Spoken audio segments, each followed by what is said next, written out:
Hi, welcome to this next YouTube where I've entitled it A Summer Day, and essentially we'll be looking at video clips on a typical day here at the International Wolf Center. Again, Grizzer has access to all three areas. This is the view that he sees from the wolf yard. So when a staff member comes in or Tina's in the yard doing something, he's able to watch and approach and see that a little bit closer up from the wolf yard. So that's kind of his viewing spot. So again, Tina's my dog, and she comes to work with me, and so she'll charge the fence and greet Grizzer, and certainly also be a warning for anyone coming into the yard.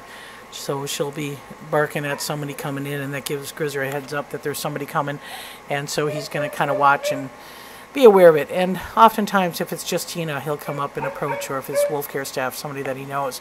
Grizzer has shed his entire winter coat, so looking lean, and certainly we have a few residual hairs that we kind of are grooming out of him, but he's certainly cooler during these summer days, and really enjoying the opportunity to have three areas. We did a behind the scenes last week, and for the first time ever, Grizzer was very relaxed with people at the picnic table.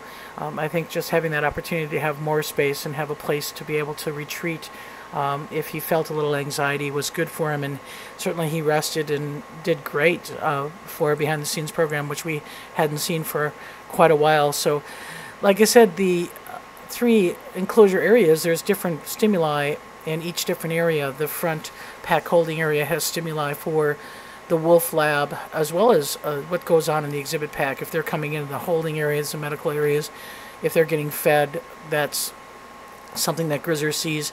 The back habitat, Grizzer can actually climb on top of the den and actually see the exhibit pack, so he may be chasing along with them if they're running on the upper wood line or something like that.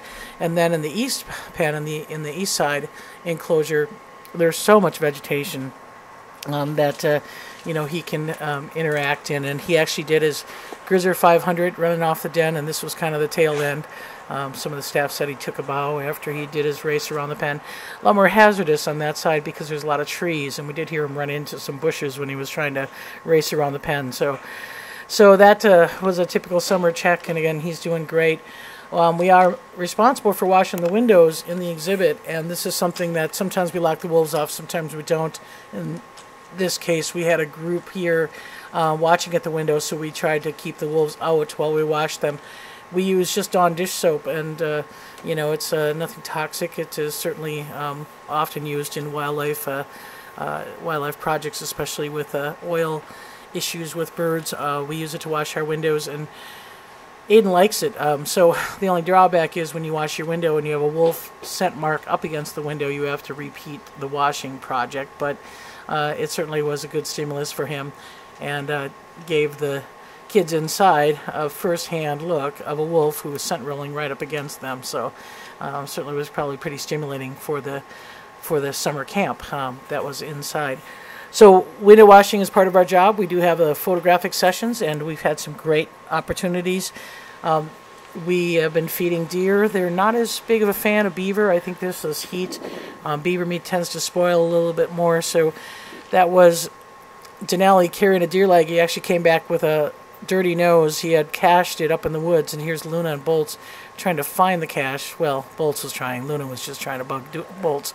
And so they searched and searched some more, got distracted, as 2-year-olds do. Sometimes they forget why they went up the hill and they start to do something else. But eventually they were successful in finding Denali's cache. And so you'll see the success was Bolts, who came down with the cache, and Denali had somewhat of a disgusted look on his face that he didn't bury it very well. But the deer head, again, as part of a deer carcass, it was fed for an evening program, and so that will probably be gone within a day or two. So then Luna finally takes it, does her head shake as a predatory behavior, and then leaves it and does something else. So one of the things on the photographic sessions that occur again on Saturday morning and on Thursday evening, Don Gossett, who is a wolf care staff person here, has been photographing, and you may see his photographs on the center's images of our exhibit pack, and he got some great photos of Luna showing that predatory behavior. This was a bone shard that was stuck in the ground, and she first of all got a little confused about it, and then grabbed it and then tossed it. Luna's a real tosser, and then when she's done, again, feeling pretty good. So we're happy to report that her blood work came back great. She's in normal range for every nutritional value we checked, so she's doing great. And how's it in Aiden? We were a little concerned a little bit about Aiden because he's got a couple of pink spots in his nose, so we've been working real hard on relaxation for Aiden, and that's a great thing. So we'll leave with this shot of Aiden, who reminds me of Shadow laying on the den there. So again, this must be an alpha thing. So we'll see you next week, and that's a typical summer day here at the International Wolf Center. Thanks for watching.